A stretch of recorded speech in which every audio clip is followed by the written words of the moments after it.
former synagogue. The two synagogues in Oslo before the war, and it's hard now to see that this building has been a synagogue, although we have parts of the Torah cupboard there, but there's a lowered ceiling here, so it hides the women galleries. That's our long-term goal, to procure the whole building and open up the room again.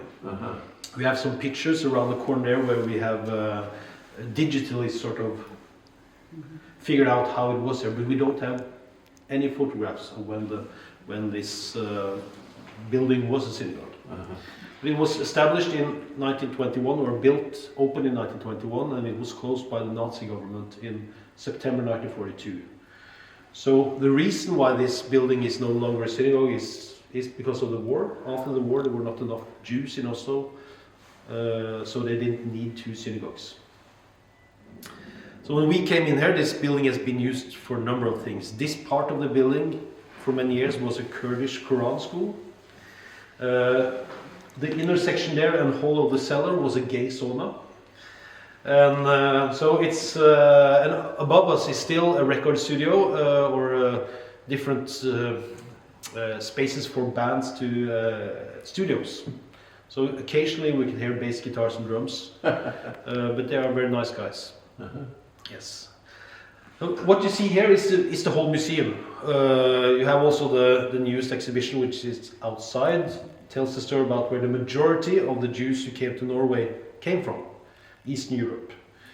And this part of the exhibition, the inner part of the exhibition, is the oldest. It's from 2010, and we use it still when we have school classes from 1st to 7th grade.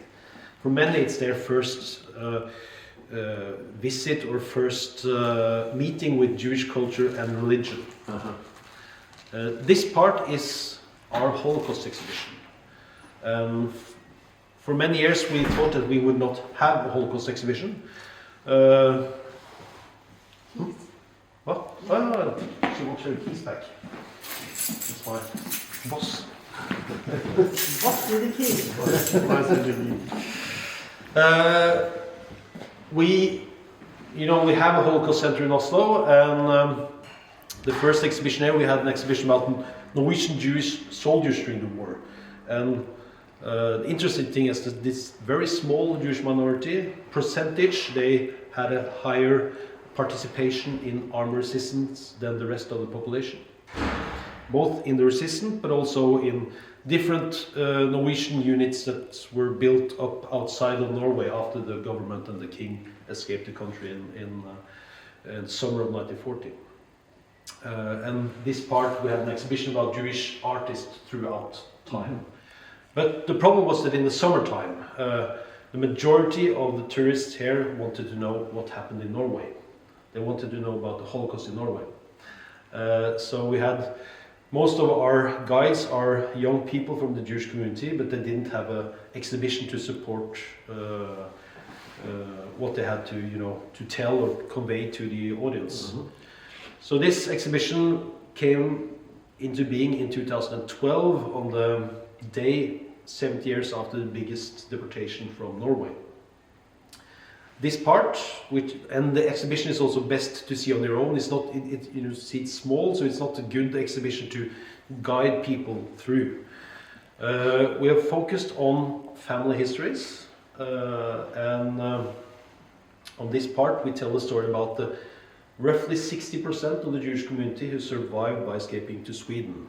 Norway was fortunate in that we had a very long border with a neutral country. This exhibition, or this part of the exhibition, focused on the families where all or almost all were killed.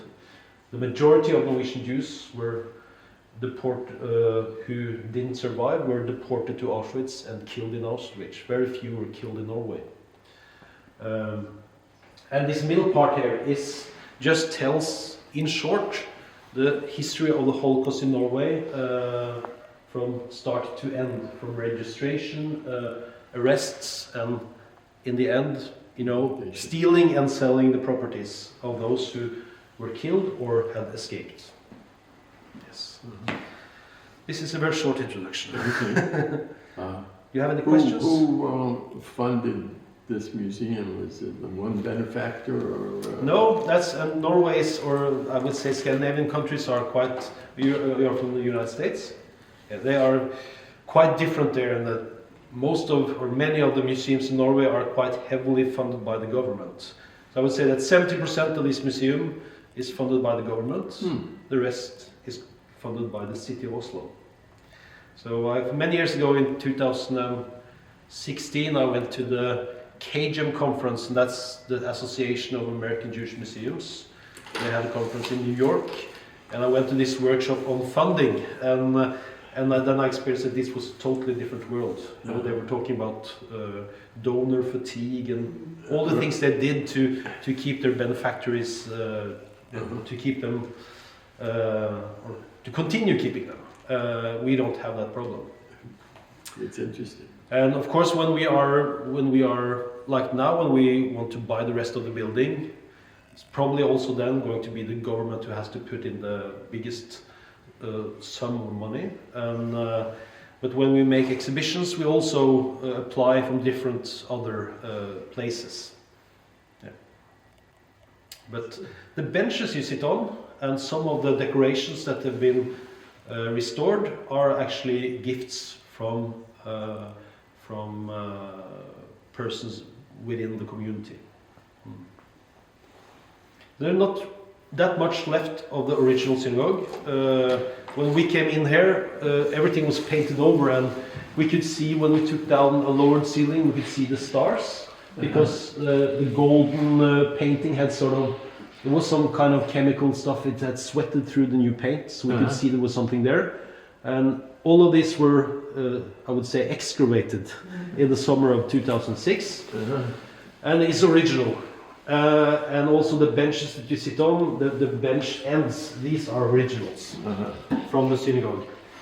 But this synagogue was, everything that was, most of the things that were here were stolen and sold by the Norwegian Nazis, and also the bench rows were just thrown down in the cellar. And we had a guy here who grew up in the streets surrounding this synagogue in the 50s, and he told that the doors were open, people could come in and take his here for firewood. So a lot of things got lost also after the war. But we have the original Torah cupboard, which is much higher, so the majority of it, or I would say 50% at least, are in storage downstairs, because it's supposed to be much higher on the wall, and hopefully we can start planning on putting it higher on the wall by the spring of 2026 is when we hope to start tearing down this roof. Oh, Yes. interesting.